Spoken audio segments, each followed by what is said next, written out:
こんにちは。PC 活用チャンネルです。こちらは Excel で作った請求書のシートになります。しかし、完成した後に気づきました。このあたりに捺印の欄を作らなければいけなかったのです。捺印の欄を完成した後に作るとなると、せっかくできたレイアウトを大きく崩してしまうということになりますよね。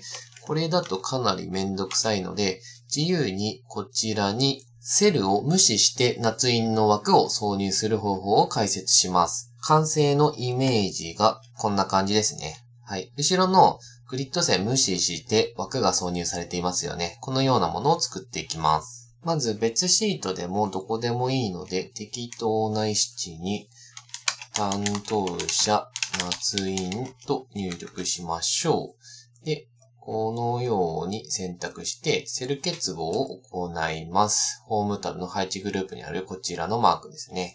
はい。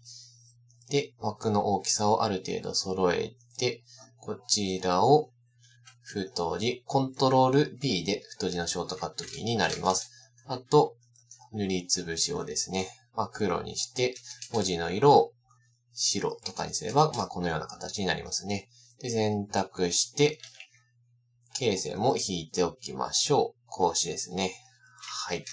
続きまして、こちらを選択したら、コントロール C でコピーします。で、さっきのシートに戻ります。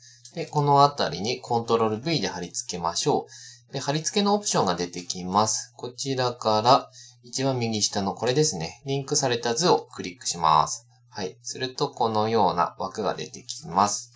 この枠は図として扱われますので、自由に配置を移動して設置することができますし、サイズをドラッグして調整することも可能です。で、後ろのグリッド線透けてるのが嫌だということであれば、さっきのシートに戻りまして、ここをですね、白く塗りつぶしてしまいましょう。はい。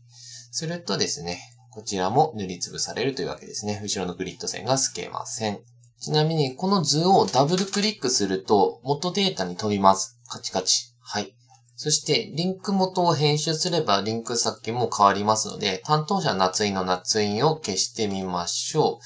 するとですね、はい、担当者だけになってますね。このようにリンクされているというわけです。ぜひ皆さんもセル結合を使うことができないシートだとか、レイアウトをどうしても崩せないようなシートなどに、このリンクされた図の機能を使ってみてください。ご視聴ありがとうございました。